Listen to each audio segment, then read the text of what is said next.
Hello friends, आपकी demand पर आज मैं लेकर आपके लिए आई हूँ टीजीटी लेवल 2 सोशल साइंस के 60 क्वेश्चन आंसर। आज की क्लास में हम करेंगे। ज़्यादा डिटेल में तो मैं नहीं करा पाऊँगी क्योंकि बहुत लंबी क्लास हो जाएगी। यहाँ से हमने कुछ क्वेश्चन पहले वाली वीडियो में कर चुके हैं, लेकिन फिर भी हम 60 क्वेश्चन यहाँ पर एक ही वीडियो में कंप्लीट करेंगे, तो वीडियो में अंत तक बने रहिएगा।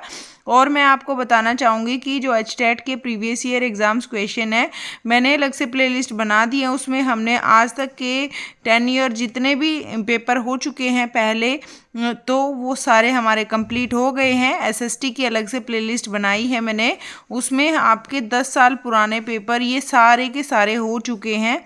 तो आप वो वीडियोस ज़रूर देख लीजिएगा। हम सारी वीडियोस में डिटेल से करते हैं। और तो अगर वीडियो ज़्यादा अच्छी लगे आपको तो वीडियो को शेयर कर दीजिएगा और लाइक करना ना भूलें। आप लाइक नहीं करते हैं, प्लीज़ लाइक कर दीजिएगा करें वीडियो को और शेयर कर दीजिएगा करें। सब्सक्राइब कर लीजिएगा चैनल पर अगर आप पहली बार आए हैं। तो स्टार्ट करते हैं अपनी क्लास को। आपका ज़्यादा समय मैं नहीं लूँगी, बहुत ही स्पीडली अपनी क्लास को कवर अप करेंगे आज की। तो 91 क्वेश्चन है आज की क्लास का। ये है अलाउद्दीन खिलजी क्वेश्चन ने व्यवस्था के संबंध में निम्नलिखित में कौन सा सत्य है। यहाँ पर कौन सा सत्य है हमें बताना है। तो अलाउद्दीन जो खिलजी हैं उनके बारे में ये कुछ बातें दी गई हैं। इनमें से हमें केवल 1, केवल 2 इस तरह के क्वेश्चन बहुत ही आपको देखने को मिलते हैं पेपर में। यहाँ पर हमें अगर कंसेप्ट क्लियर है अच्छे से तो हम यहाँ पर इन क्वेश्चन को बहुत अच्छे से कर लेते हैं। तो इसीलिए हम कंसेप्ट को क्लियर करते हुए चलते हैं अपनी क्लास में। अलाउद्दीन खिलजी ने एक विशाल स्थायी सेना खड़ी की थी। बिल्कुल सही बात है, उन्होंने एक विशाल स्थायी सेना खड़ी की थी। और अलाउद्दीन खिलजी ने सैनिकों के लिए सीरी नामक शहर बसाया। तो जो अलाउद्दीन खिलजी हैं उन्होंने सैनिकों के लिए क्या किया, सीरी नामक शहर बसाया। सीरी नामक शहर इन्होंने बसाया अलाउद्दीन खिलजी ने। तो ये क्वेश्चन अलग से भी बन सकता है कि अलाउद्दीन खिलजी ने कौन सा शहर बसाया था सैनिकों के लिए बसाया था। या इस तरह से क्वेश्चन बन सकता है कि सीरी नामक शहर किसके लिए बसाया गया था और किसके द्वारा बसाया गया था। अलाउद्दीन खिलजी के द्वारा सैनिकों के लिए सीरी नामक शहर बसाया गया। एक विशाल शाही सेना खड़ी की, ये भी हो गया। अलाउद्दीन खिलजी ने सैनिकों को एकता के स्थान पर नकद वेतन दिया।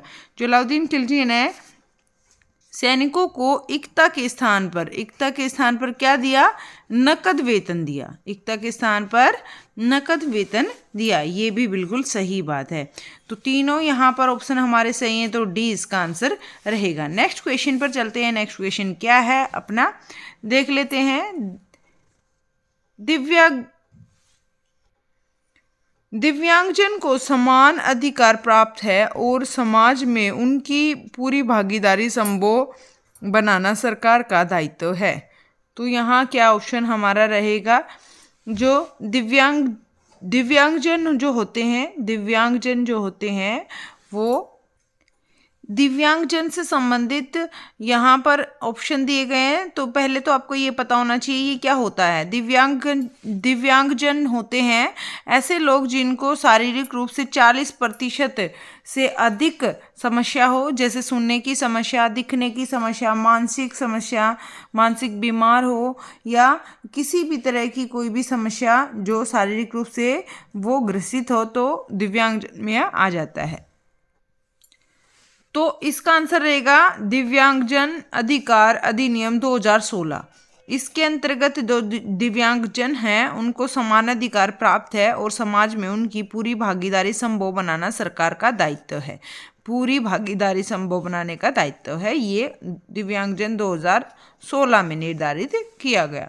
नेक्स्ट क्वेश्चन है, निम्नलिखित में से कौन राष्ट्रीय खाद्य सुरक्षा मिशन 2007 अंग नहीं है। इनमें से कौन सा अंग नहीं है राष्ट्रीय खाद्य सुरक्षा मिशन 2007 का।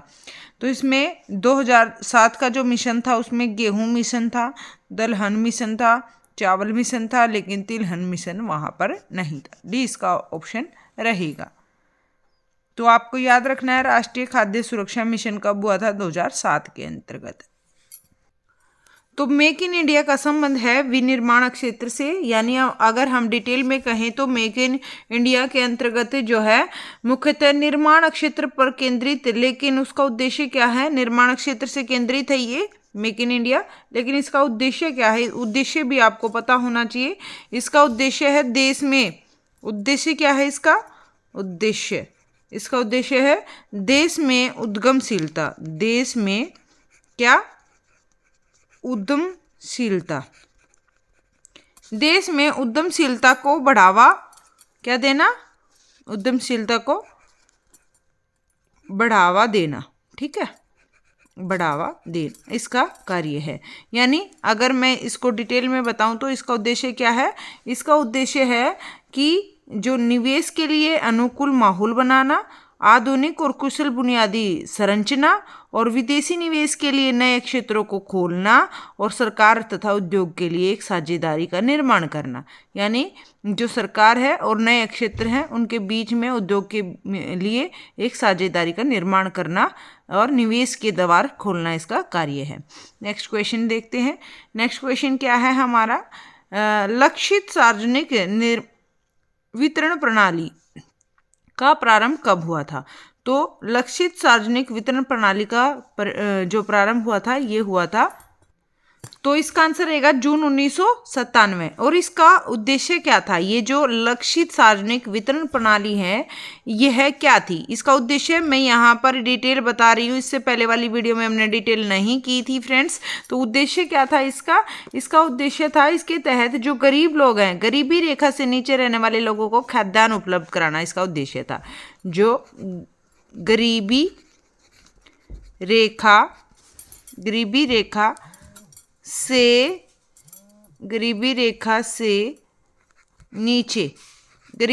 से नीचे रहने वाले जो लोग हैं उनको क्या उपलब्ध कराना, उनको खाद्यान्न उपलब्ध कराना इसका कार्य था। गरीबी रेखा से नीचे रहने वाले लोगों को खाद्यान्न उपलब्ध कराना इसका कार्य था। ठीक है फ्रेंड्स, आगे चलते हैं। नेक्स्ट क्वेश्चन क्या है हमारा, निम्नलिखित देशों में से किस देश ने जर्मनी को आर्थिक संकट से उबारने हेतु डॉक्स योजना बनाई थी। डॉवियस योजना करने से पहले एक क्वेश्चन और बचा है हमारा, ये हमने नहीं पढ़ा, देखते हैं इस क्वेश्चन में क्या कहा गया है।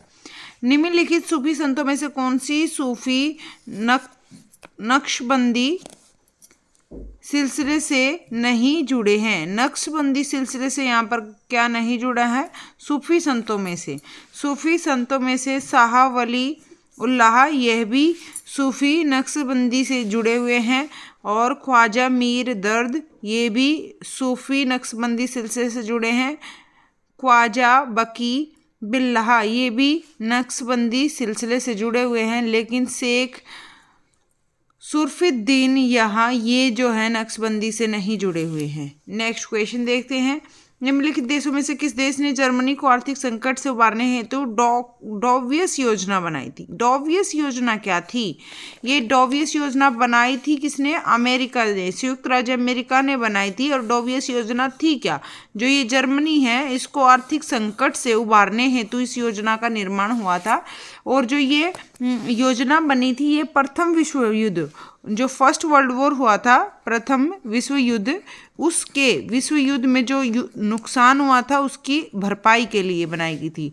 प्रथम विश्व युद्ध द्वारा जर्मनी को जो क्षति पूर्ति देने के लिए बनाई गई योजना थी वो है यही योजना। जर्मनी में जो भी क्षति हुई थी उसकी पूर्ति के लिए इस योजना को बनाया गया। और किसके द्वारा बनाया गया ये भी आप क्वेश्चन याद कर लीजिए, क्योंकि यहाँ से जितने क्वेश्चन बनते हैं इससे रिलेटेड मैं अभी करा देती हूँ ताकि घुमा फिरा कर क्वेश्चन दिया जाए तो आप कर लो। यहाँ पर यह बनाई गई थी, किसके द्वारा बनाई गई थी, चार्ल्स डी डावेस। किसके द्वारा, चार्ल्स जी डावेस के द्वारा इसको बनाया गया था। इन्हीं के नाम पर इसका नाम डावियस योजना पड़ा, डावेस के द्वारा बनाई गई थी। और 16 अगस्त 1924 को इसको स्वीकार किया गया था। 1924 में इसको स्वीकार कर लिया गया, 16 अगस्त 1924। ये डेट भी आप याद रखें क्योंकि ये भी इम्पॉर्टेंट है। 16 अगस्त 1924 को इसको स्वीकार कर लिया गया, ठीक है। और इसमें बहुत से कदम उठाए गए, जो जर्मनी की क्षति हुई थी, जर्मनी को जो भी क्षतिपूर्ति के लिए काफ़ी कदम उठाए गए थे इसके अंतर्गत, तो ये इसीलिए स्टार्ट हुई थी। नेक्स्ट क्वेश्चन है, महलवाड़ी व्यवस्था के प्रतिपादक कौन थे। तो महलवाड़ी व्यवस्था क्या थी इसका भी आपको पता होना चाहिए। और महलवाड़ी व्यवस्था के प्रतिपादक थे होल्ट मैकेजी। होल्ट मैकेजी जो है ये महलवाड़ी व्यवस्था के प्रतिपादक थे। और महलवाड़ी एक ऐसी व्यवस्था थी, तो ये जो महलवाड़ी व्यवस्था होती है फ्रेंड्स, ये ऐसी व्यवस्था होती है जिसके अंतर्गत महलवाड़ी से आपको 100% क्वेश्चन पेपर में देखने को मिलता है। हर एक पेपर, आप किसी भी पेपर की तैयारी कर रहे हो, एसएसटी कॉमन होता है, हर एक पेपर में मिलता है आपको। महलवाड़ी से रिलेटेड आपको क्वेश्चन हर एक पेपर में मिलेगा। तो महलवाड़ी में जो व्यवस्था है यह क्या थी, इसमें जो जमीन है, जमीन से राजस्व वसूलने का, राजस्व बोले तो कर वसूलने का एक तरीका था महलवाड़ी व्यवस्था। इस व्यवस्था के अंतर्गत जो गांव होता है, गांव का 1/3 गांव जो है एक इकाई मान लेते थे गांव को, और उसकी जितनी उपज होती थी उस पर कर लगाया जाता था। और इस व्यवस्था में जो गांव का मुखिया होता है वह राजस्व जमा यानी कर जमा करने की जिम्मेदारी दी जाती थी। किसको दी जाती थी? गांव के मुखिया को दी जाती थी। और महलवाड़ी जो व्यवस्था होती है इसमें ब्रिटिश भारत में भूमि स्वामित्व की 3 प्रमुख राजस्व प्रणालियों में से यह एक प्रणाली, यानी 3 प्रमुख जो है राजस्व प्रणाली उनमें से एक ये प्रमुख है महलवाड़ी व्यवस्था। तो इसको याद रखना है आपको बिल्कुल अच्छे से कि जो है इस व्यवस्था के अंतर्गत गांव की जो जमीन है उसको उसकी जो उपज के आधार पर कर निर्धारित किया जाता था, और वो जो कर है वह गांव के मुखिया द्वारा ब्रिटिश जो लोग थे उनको दिया जाता था। तो याद रखिएगा यह बहुत इंपॉर्टेंट है। और महलवाड़ी की व्यवस्था की शुरुआत कब हुई थी और किसने की थी ये भी आपको पता होना चाहिए। तो ये जो व्यवस्था है इसकी जो शुरुआत हुई थी वह हुई थी 1833 के अंतर्गत इसकी शुरुआत हुई थी। 1833 में महलवाड़ी व्यवस्था की शुरुआत हुई थी। और इसकी शुरुआत किसने की थी ये भी आपको पता होना चाहिए। तो ये की थी लॉर्ड, ये स्पेशल क्वेश्चन बन जाते हैं, Lord William Bentinck. Lord William Bentinck के द्वारा इसकी जो है शुरुआत की गई थी। लॉर्ड विलियम बेंटिंक नाम याद रखिएगा। महलवाड़ी व्यवस्था की शुरुआत लॉर्ड विलियम बेंटिंक के द्वारा 1833 में की गई थी। और इस व्यवस्था में उत्तर प्रदेश, पंजाब, गंगा घाटी और मध्य प्रांत में यह लागू हुई थी। उत्तर प्रदेश, पंजाब, कहाँ लागू हुई थी? उत्तर प्रदेश, पंजाब, गंगा घाटी और मध्य प्रांतों में यह लागू हुई थी। तो ये सिर्फ जितनी भी डिटेल बनती थी मैंने करा दी है। तो ये बहुत इंपॉर्टेंट है फ्रेंड्स, याद रखिएगा। किसानों को जो है भूमि से बेदखल कर दिया जाता था इसके अंतर्गत, और वहाँ से कर वसूला जाता था। आगे चलते हैं, नेक्स्ट क्वेश्चन क्या है। देखो, घास के मैदान भी आपको हमेशा पेपर में देखने को मिलते हैं। बहुत बहुत इंपॉर्टेंट ये टॉपिक बनता है वैसे तो, क्योंकि घास के जो मैदान है बार बार वही रिपीट होते हैं, ज़्यादा नहीं है, 7-8 ही हैं जो इम्पोर्टेंट है, जो बार बार पेपर में मिलते हैं। प्रेयरी जो घास के मैदान है उत्तरी अमेरिका के अंतर्गत मिलते हैं। और ये कौन से, अब ये भी याद रखना पड़ेगा, प्रेयरी जो घास के मैदान है ये कैसे हैं, उष्णकटिबंधीय हैं या फिर शीतोष्णकटिबंधीय, 2 तरह के होते हैं। तो प्रेयरी जो घास के मैदान है वो है शीतोष्णकटिबंधीय। शीतोष्णकटिबंधीय में 5 नाम आते हैं, शीतोष्णकटिबंधीय में आते हैं ये। प्रेरीज उत्तरी अमेरिका में पाए जाते हैं, ठीक है। प्रेरीज घास के मैदान उत्तरी अमेरिका में पाए जाते हैं, और ये शीतोष्णकटिबंधीय जो है घास के मैदान है। और कौन से हैं शीतोष्णकटिबंधीय घास के मैदान? ये हैं प्रेयरी के बाद है पंपास। पंपास भी हमारा क्या है? शीतोष्णकटिबंधीय घास का मैदान है। और वेल्ड भी हमारा शीतोष्णकटिबंधीय घास का मैदान है। और हमारा कौन सा है? डाउन्स भी हमारा शीतोष्णकटिबंधीय घास का मैदान है। यहाँ पर हमारे एक टैगा, ये 5 नाम आप याद रख लीजिए, यहाँ से पेपर में आपको ज़रूर क्वेश्चन देखने को मिलेगा। प्रेरीज, पंपास, वेल्ड, डाउन्स और टैगा, ये सारे के सारे शीतोष्णकटिबंधीय घास के मैदान हैं। प्रेरीज, पंपास, वेल्ड, डाउन और टैगा। ये भी आपको पता होना चाहिए, जो प्रेरीज उत्तरी अमेरिका में है और शीतोष्णकटिबंधीय घास का मैदान है। पंपास है अर्जेंटीना में है, यह भी शीतोष्णकटिबंधीय घास का मैदान है। वेल्ड है दक्षिणी अफ्रीका में, यह भी शीतोष्णकटिबंधीय घास का मैदान है। पंपास अर्जेंटीना में है, वेल्ड दक्षिणी अफ्रीका में है। और डाउन्स जो है, डाउन्स कहाँ पर है, ये हमारे डाउन में है। जैसे वर्ल्ड मैप में देखोगे सबसे नीचे ऑस्ट्रेलिया मिलेगा, तो ऑस्ट्रेलिया हमारा डाउन्स में आता है। और जो टैगा आता है यह कहाँ पर आता है, टैगा हमारा उत्तरी अमेरिका और उत्तरी अमेरिका या और तथा कहाँ पर, यूरेशिया ये यहाँ पर मिलता है। तो ये आप पक्का अपने नोट्स बना लीजिए क्योंकि इम्पॉर्टेंट है। घास के मैदान हमेशा पेपर में देखने को मिलते हैं, घुमा फिरा कर आपको 100% नहीं 1000% पेपर में क्वेश्चन मिलेगा।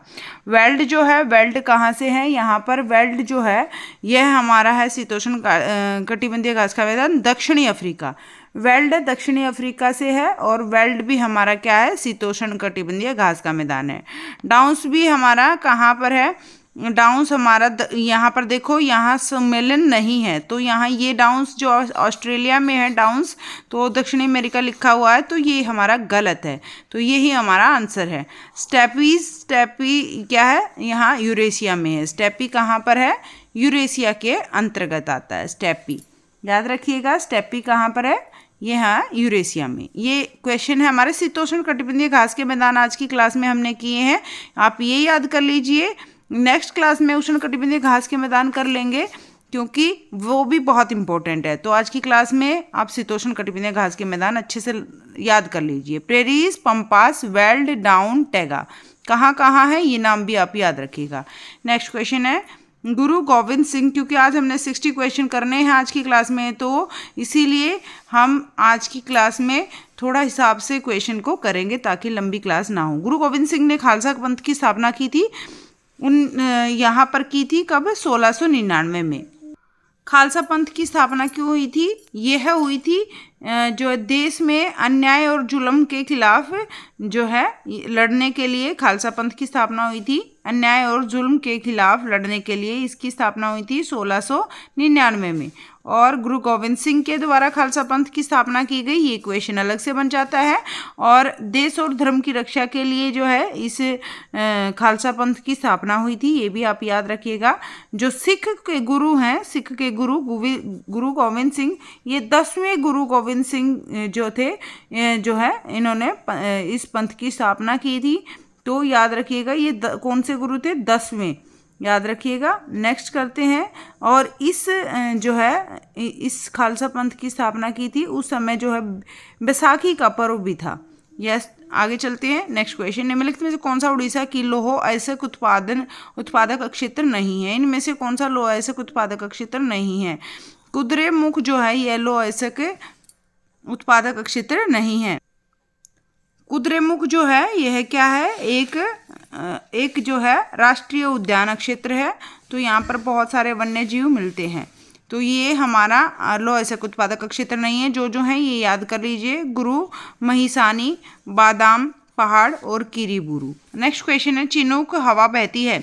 चिनूक हवा बहती है यूएसए में, कहाँ पर बहती है, चिनूक हवा यूएसए में बहती है। इंपॉर्टेंट नहीं, बहुत इंपॉर्टेंट क्वेश्चन है। नेक्स्ट क्वेश्चन है असम में अप्रैल और मई में तूफानों से होने वाली वर्षा को क्या कहते हैं। असम में अप्रैल और मई के तूफानों में होने वाली वर्षा को कहते हैं बारदोली छिड़ा। क्या कहते हैं, बारदोली छिड़ा कहते हैं। क्या कहते हैं, बारदोली छिड़ा। नेक्स्ट क्वेश्चन है भारत व पाकिस्तान के मध्य परमाणु प्रतिष्ठानों की साझा करने संबंधी संधि पर हस्ताक्षर कब हुआ था। तो जो भारत और पाकिस्तान के मध्य जो परमाणु प्रतिष्ठानों की साझा करने की जो संधि है उस पर 31 दिसंबर 1988 में इस पर हस्ताक्षर हुआ था। नेक्स्ट क्वेश्चन क्या है, जो खूनी रविवार की घटना है वह क्या थी, ये भी आपको पता होना चाहिए। यह घटना हुई थी 1905 के अंतर्गत, और इसके बाद ही जो रूस की क्रांति है वह आई थी 1905 में ही। और जो ये खूनी रविवार की घटना क्या थी ये आपको पता होना चाहिए। 22 जनवरी 1905 के रूस के सेंट पीटर्सबर्ग में हुई थी। कब हुई थी ये भी आपको पता होना चाहिए। और कहाँ हुई थी, यह रूस के पीटर्सबर्ग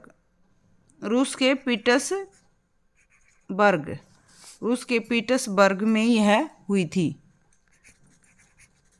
रूस के पीटर्सबर्ग में यह 1905 में हुई थी। कब हुई थी, 22 जनवरी 22 जनवरी 1905 में। और इसी के बाद रूस की क्रांति हुई थी। इसके अंतर्गत जो जार निकोलस हैं, जार निकोलस द्वितीय की सेना ने शांतिपूर्ण जो मजदूर हैं उनके परिवारों के जुलूस पर गोलियां चलाई थी। तो इन्होंने किसने? जार निकोलस द्वितीय की सेना ने। कौन सी सेना ने? जार निकोलस द्वितीय की सेना ने गोली चलाई थी। किसके ऊपर चलाई थी? जो मजदूर लोग थे और उनके परिवार वाले लोग थे उनके ऊपर। और इसमें सैकड़ों लोगों की मृत्यु हुई थी। और इसके बाद ही 1905 में क्रांति हुई थी, रूस की क्रांति। ठीक है। इस जो घटना है, इस घटना में जो मजदूर है वह बेहतर कामकाजी परिस्थिति और उचित इलाज की मांग कर रहे थे। तो इसीलिए यह जो है घटना रूस के जार निकोलस द्वितीय ने कराई थी, गोली चलवाकर उनके ऊपर। याद रखिएगा, मजदूरों के ऊपर गोली चलवाई थी जब उन्होंने हड़ताल कर रखी थी। नेक्स्ट क्वेश्चन क्या है? भारत की 2001 और 2011 के दौरान जनसंख्या दशकीय वृद्धि दर थी, यह थी +17.64। निम्नलिखित में से कौन सा भारतीय बहुराष्ट्रीय निगम नहीं है? तो इनमें से कौन सा बहुराष्ट्रीय निगम नहीं है? यह नेस्ले नहीं है और बाकी सारे के सारे बहुराष्ट्रीय निगम में आते हैं। आईटीसी ये और माइक्रोमैक्स और जोमेटो, ये सारे के सारे आते हैं भारतीय बहुराष्ट्रीय निगम। नेस्ले नहीं आता है इसके अंतर्गत। भारतीय लोकतंत्र के सम्मुख कौन सी प्रत्यक्ष चुनौती नहीं है? तो जाति व्यवस्था प्रत्यक्ष चुनौती नहीं है। बाकी सारी प्रत्यक्ष चुनौती याद रखिएगा। नैतिक मूल्यों का पतन और संप्रदायवाद का खतरा, और ये सभी यहाँ पर जाति व्यवस्था इसमें नहीं आएगा। दी पावर एलीट पुस्तक किसने लिखी? दी पावर एलीट पुस्तक लिखी राइट मिल्स ने। किसने? राइट मिल्स ने। दी पावर एलीट पुस्तक लिखी राइट मिल्स ने। नेक्स्ट क्वेश्चन क्या है? अक्षोभमंडल में सामान्य ताप पतन दर क्या है? इंपॉर्टेंट है, बहुत इंपॉर्टेंट है। 6.5, तो ये है 6.5 डिग्री सेल्सियस प्रति 1000 मीटर, यानी 165 मीटर की ऊंचाई पर 1 डिग्री सेल्सियस से कम हो जाता है। तापमान जो है 165, कितना? 165 मीटर की ऊंचाई पर 1 डिग्री सेल्सियस जो है टेम्परेचर कम हो जाता है क्षोभमंडल में। तो इसे कहते हैं हम क्या? क्षोभमंडल की सामान्य ताप दर। और जो सौरमंडल होता है, सौरमंडल पृथ्वी के, ये इस तरह से हमारे मंडल होते हैं, जैसे सौरमंडल, समताप मंडल, मध्य मंडल, आयन मंडल और बाह्य मंडल। तो 5 होते हैं ये। सौरमंडल होता है, ये सबसे नीचे होता है, जो हमारी अर्थ है उसमें सबसे नीचे सौरमंडल आता है। सौरमंडल में जो है जैवमंडल के लिए बहुत महत्वपूर्ण मौसमी घटनाएं सारी यहाँ सौरमंडल के अंतर्गत आती हैं। और जो सौरमंडल है इसकी ऊंचाई बढ़ने पर तापमान कम हो जाता है। तो ये क्वेश्चन बहुत बनते हैं। सौरमंडल में ऊंचाई बढ़ने पर तापमान घटता है या बढ़ता है? तो तापमान क्या हो जाता है? तापमान बढ़ने के, जो सौरमंडल में ऊंचाई बढ़ने के साथ तापमान कम होता है। सबसे नीचे वाले में सौरमंडल में कम होता है, फिर समताप मंडल में बढ़ता है, फिर कम होता है। इस तरह से ये चलता है। तो जो सौरमंडल है इसमें सारी मौसमी घटनाएं सारी इसके अंतर्गत आती हैं। नेक्स्ट क्वेश्चन क्या है हमारा? सूची दे रखी है यहाँ पर, सूची को हमने मिलाना है, तो ये याद रख लीजिएगा। राजनीतिक विज्ञान कला क्या है? यह है बल्सली है। और राजनीतिक विज्ञान कला दर्शन और विज्ञान का समन्वय, यह किस चीज़ के अंतर्गत आती है? यह कैटलीन के अंतर्गत आती है। और यहाँ पर राजनीतिक विज्ञान, राज्य का विज्ञान जो है यह गेटेल। आगे चलते हैं। राजनीतिक मूल्यों का आधिकारिक आवंटन है, ये हमारा ईस्टर्न के अंतर्गत आता है। यानी यहाँ से हमने ऑप्शन चुनना है, तो इसका ऑप्शन रहेगा 2, 4, 1, 3। इस क्वेश्चन को अच्छे से आप देख लीजिएगा। नेक्स्ट क्वेश्चन हम क्या करते हैं? नेक्स्ट क्वेश्चन करते हैं। 60 क्वेश्चन आज की क्लास में रहेंगे। प्लीज़ वीडियो अंत तक बने रहिएगा, और वीडियो अच्छी लगे तो प्लीज़ लाइक कीजिएगा। भारत में नवीन, आप लाइक नहीं करते फ्रेंड्स, लाइक कर दीजिएगा। भारत में नवीन आर्थिक सुधारों के लागू होने के समय आरबीआई गवर्नर कौन थे? तो नवीन आर्थिक सुधारों के लागू होने के समय आरबीआई गवर्नर थे एस वेंकटरमन। वेंकट रमन थे उस टाइम पर गवर्नर। हिमाचल हिमालय खालिस्तान के नाम से जाना जाता है, हिमाचल हिमालय लघु हिमालय के नाम से जानते हैं। नेक्स्ट क्वेश्चन है, लोकसभा अध्यक्ष अपना त्यागपत्र संबोधित करता है लोकसभा के उपाध्यक्ष को। ये क्वेश्चन देखो आपने पीछे मैंने 10 ईयर करवाए हैं, उसमें बहुत बार ये क्वेश्चन रिपीट हुआ है, तो इंपॉर्टेंट है, बहुत इंपॉर्टेंट है, याद रख लीजिएगा। लोकसभा का जो अध्यक्ष अपना त्यागपत्र उपाध्यक्ष को देता है, लोकसभा के उपाध्यक्ष को।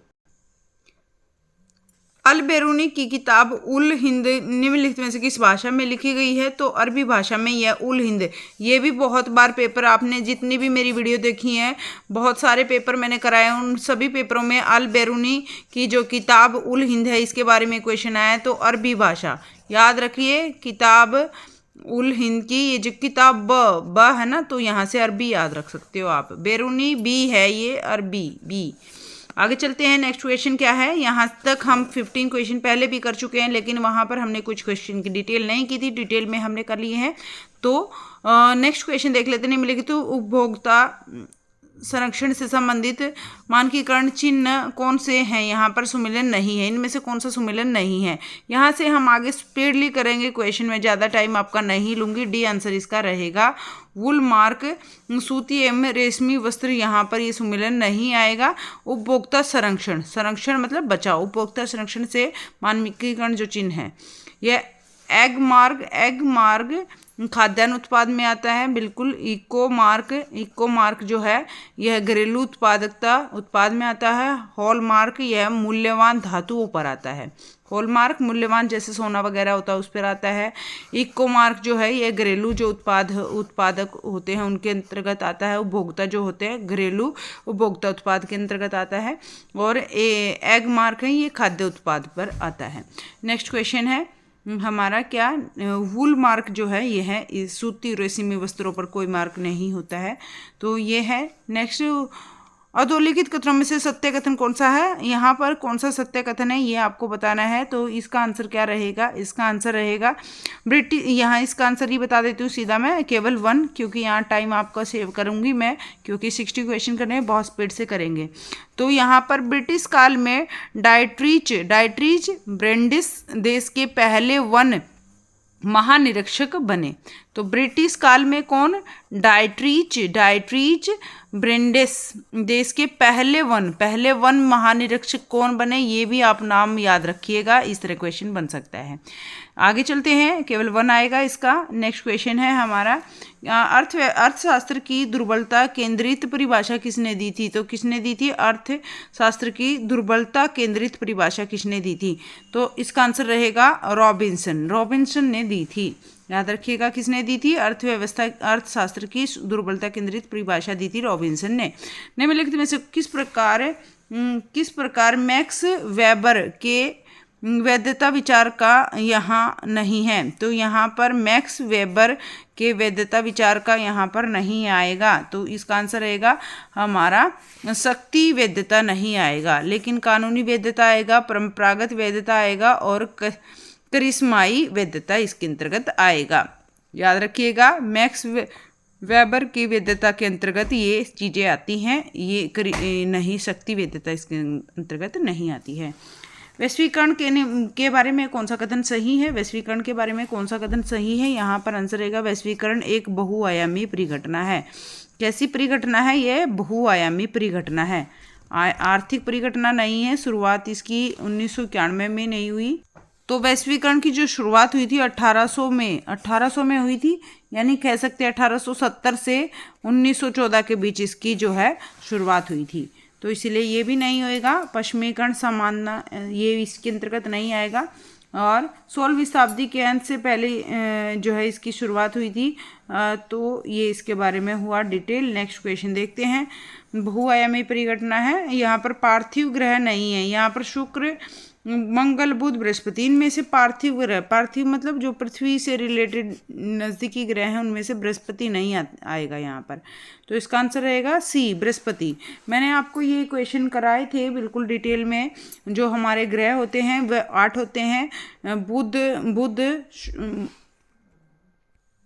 मंगल पृथ्वी और बृहस्पति। शुक्र जो पृथ्वी से पहले आता है, सबसे पहले आता है बुध, फिर आता है शुक्र, फिर मंगल आता है, फिर आता है पृथ्वी, पृथ्वी के बाद आता है हमारा क्या आता है बृहस्पति, बृहस्पति के बाद शनि, शनि के बाद अरुण वरुण, इस तरह से हमारे आते हैं। ठीक है, यहाँ से बहुत सारे क्वेश्चन बनते हैं, ये हम डिटेल में पहले वाली क्लासेस में कर चुके हैं, तो यहाँ पर बहुत सारे क्वेश्चन इसीलिए डिटेल नहीं करने वाले हैं। तो ये जो पहले 4 ग्रह हैं, यहाँ पर पहले 4 ग्रह को कहते हैं हम पार्थिव ग्रह। याद रखिएगा हमारे 8 ग्रह हैं, याद रखिएगा हमारा पहला बुध ग्रह है, फिर हमारा क्या है बुध के बाद हमारा बुध शुक्र पृथ्वी मंगल, बुध शुक्र पृथ्वी मंगल बृहस्पति शनि यूरेनस नेपच्यून। ठीक है, ये हमारे 8 उपग्रह हैं, याद रखिएगा।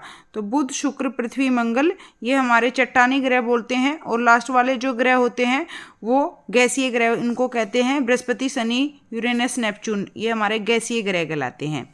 तो ये हो गए हमारी इसकी डिटेल, बाकी हम कर चुके हैं इसके बारे में।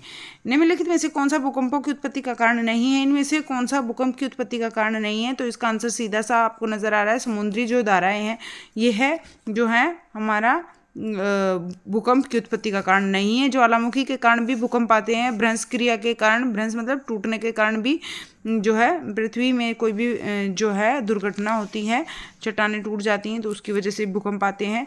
द्रव्यस्थैतिक दबाव के कारण भी हमारे भूकंप आते हैं।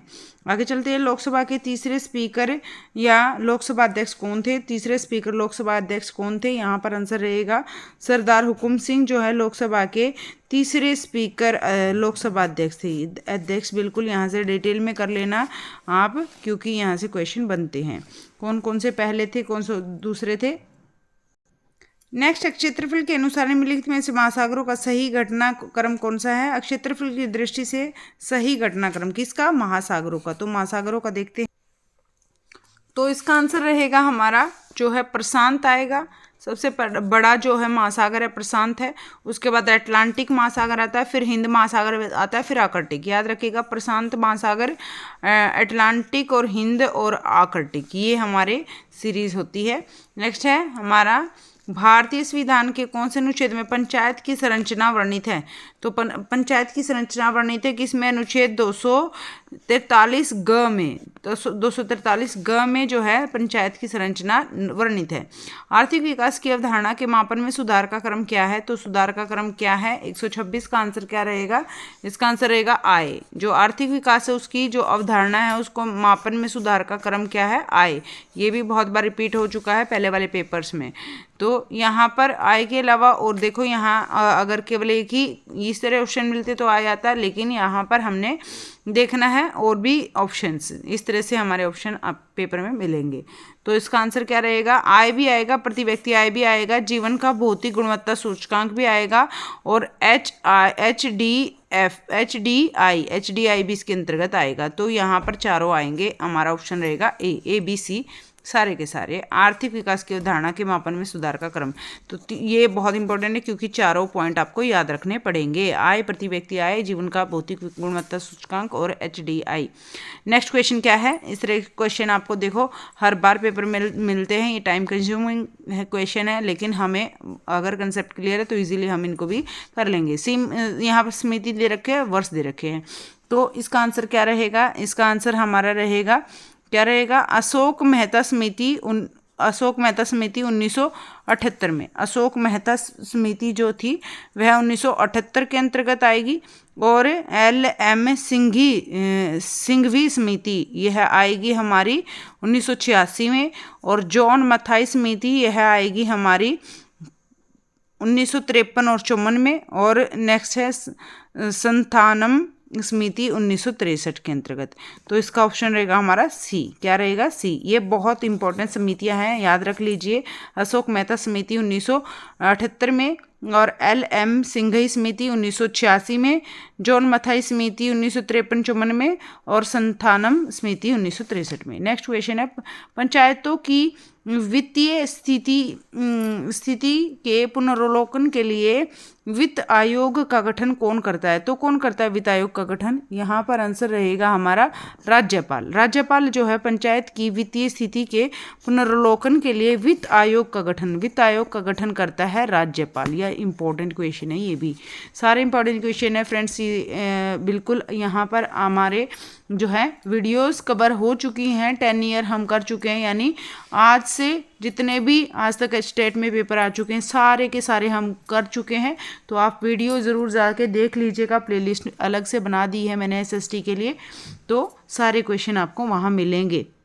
आपको कोई बुक खरीदने की ज़रूरत नहीं पड़ेगी, यहाँ पर आपको डिटेल के साथ भी क्वेश्चन आंसर मिलेंगे। नहीं मिलेगी तो में से कौन सा सबसे हिंसक और विस्फोटक ज्वालामुखी का प्रकार है? तो हिंसक और विस्फोटक ज्वालामुखी का यहाँ पर क्या आएगा? यहाँ आएगा पिलियन। पिलियन जो है यह सबसे हिंसक विस्फोटक ज्वालामुखी का प्रकार है पिलियन। इंपॉर्टेंट है बहुत ज़्यादा, तो याद रख लीजिएगा।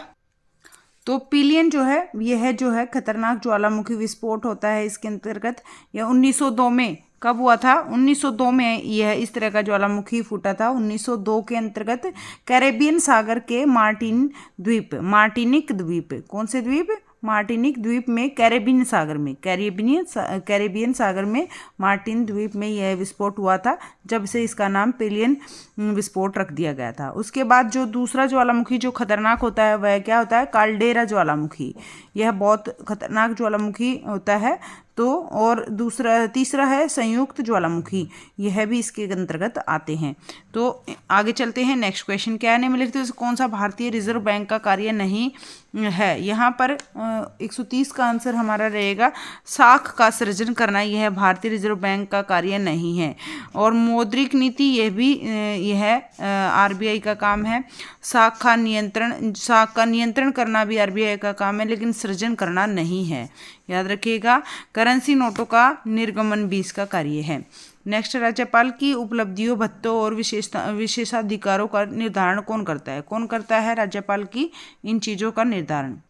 तो इसका आंसर रहेगा संसद। संसद करता है राज्यपाल की उपलब्धियों, भत्तों और विशेषाधिकारियों का निर्धारण संसद करता है। नेक्स्ट क्वेश्चन क्या है हमारा?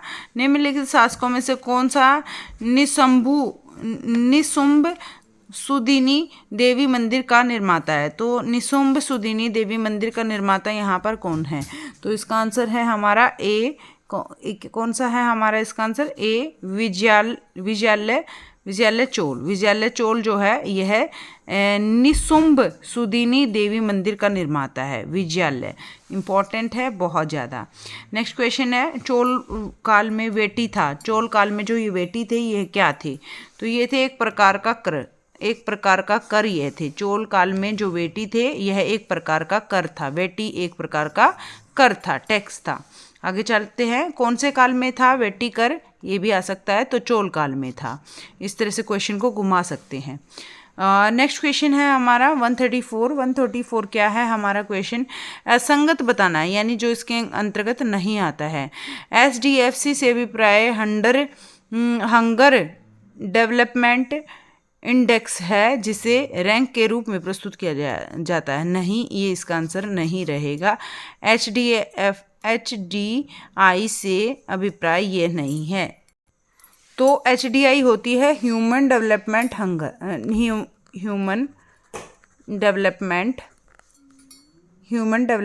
इंडेक्स।